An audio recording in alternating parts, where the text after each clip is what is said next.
บายดีมาพบกับข้าพเจ้าพิลาวันศรีมานนท์กับรายการอินไซต์อีเดียเจนซึ่งมื้อนี้เองข้าพเจ้าก็อยู่ที่อ่างเขื่อนไฟฟ้าน้ำคาน3ซึ่งว่าจะมีกิจกรรมใดมานำเสนอทานนั้นเชิญทานติดตามรับชมได้ท่ามกลางทิวทัศน์อันสวยงามของอ่างเก็บน้ำเขื่อนไฟฟ้าน้ำคาน3แห่งนี้เบื้องหลังของพลังงานไฟฟ้าสีเขียวของอีเดียเจนบ่มีเพียงแต่การเดินเครื่องจักรผลิตไฟฟ้าเท่านั้นแต่ยังมีอีกหนึ่งภารกิจสำคัญนั่นก็คือการติดตามและกวดกาคุณภาพน้ำเพื่อรักษาความสมดุลด้านสิ่งแวดล้อมและสร้างความมั่นใจให้แก่ชุมชนมื้อนี้ทีมงาน Insight Ideal Gen ได้ลงพื้นที่ตัวจริงอยู่ที่อ่างเก็บน้ำของเขื่อนไฟฟ้าน้ำคาน3เพื่อติดตามและเรียนรู้เกี่ยวกับเวียกงานการกวดกาคุณภาพน้ำของ Ideal Gen ซึ่งเป็นหนึ่งในเวียกงานด้านการรักษาสิ่งแวดล้อมที่บริษัทให้ความสำคัญอย่างต่อเนื่อง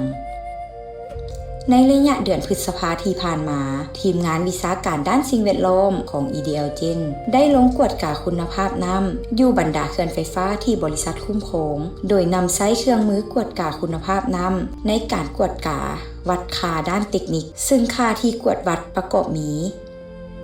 ค่าความขุ่นของน้ำค่าความเป็นกรดเป็นด่าง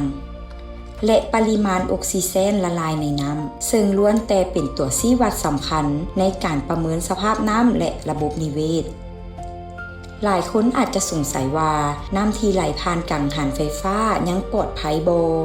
คำตอบก็คือน้ำยังเป็นน้ำที่สะอาดและปลอดภัยดีเพราะขบวนการผลิตไฟฟ้าจากพลังงานน้ำเป็นเพียงการนำพลังงานจากการไหลของน้ำมาหมุนกังหันผลิตไฟฟ้าโดยบ่มีการเพิ่มสารเคมีหรือสารปนเปื้อนใดๆลงในน้ำที่ผ่านกังหันจึงยังคงเป็นน้ำธรรมชาติและถูกปล่อยคืนสู่ท้ายน้ำอย่างปลอดภัย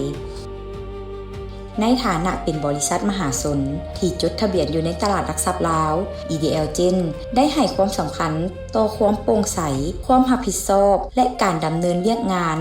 การรักษาสิ่งแวดล้อมและสังคมการติดตามคุณภาพน้ำจึงบ่แม่นเพียงแต่เวียกงานวิชาการแต่เป็นพันธะอันสำคัญต่อชุมชนสังคมและผู้ถือหุ้นพลังงานสะอาดควบคู่ไปกับการดูแลสิ่งแวดล้อมและความปลอดภัยของชุมชน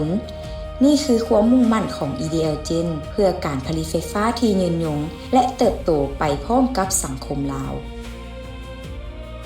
เจ้าและนั่นก็เป็นกิจกรรมที่เราได้นำเสนอทานไปในมื้อนี้ครั้งต่อไปจะมีกิจกรรมใดมานำเสนอทานนั้นเชิญติดตาม Insight Ideal Gen ได้ใหม่